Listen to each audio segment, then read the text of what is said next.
আসসালামু আলাইকুম। আজকে একটি গল্প শেয়ার করব আপনাদের সাথে।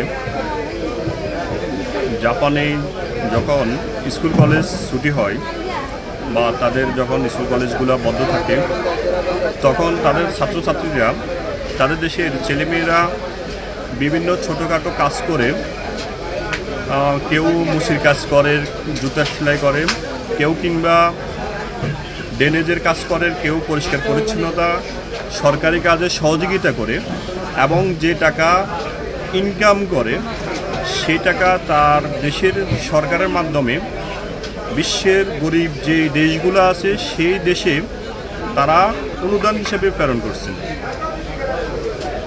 তারা পৃথিবী, শুধু জাপান নয়, পৃথিবীর যে কোনো উন্নত রাষ্ট্রে তারা কোনো কাজকে ছোটোভাবে দেখে না।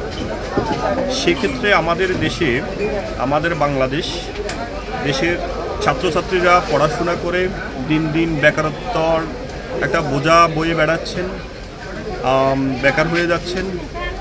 পরিবার এবং সমাজের যে দায়বদ্ধতা তাদের, সেক্ষেত্রে তারা নিজেরাও বিভিন্ন হতাশায় ভোগেন।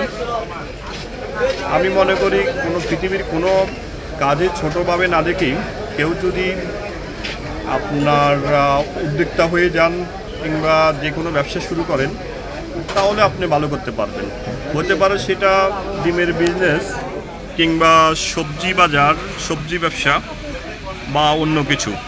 আপনি চাইলে, যদি আপনার মনের ইচ্ছা জোর থাকে, আপনি খুব ভালো ইনকাম করতে পারবেন। এবং চাকরির পিছনে ছুটাছুটি না করে আপনি যদি এটা করতে পারেন, আমি নিশ্চিত যদি 2 বছর এই ব্যবসার সাথে আপনারা লেগে থাকেন, তাহলে আপনারা খুব ভালো করবেন এবং ইনশাল্লাহ এখানে স্বাবলম্বী হবেন।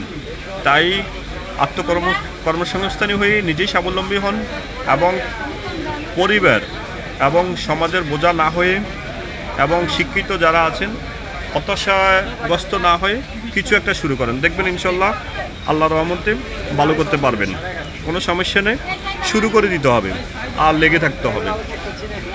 মনে রাখতে হবে, ব্যবসার ক্ষেত্রে যেই ব্যবসায়ী করেন আপনি, আর সেটা আপনাকে সর্বপ্রথম আপনাকে কম প্রফিটের কথা চিন্তা করতে হবে। মানে লাভ আপনি যত কম করেন, আপনার ব্যবসার সেল তত বাড়বে।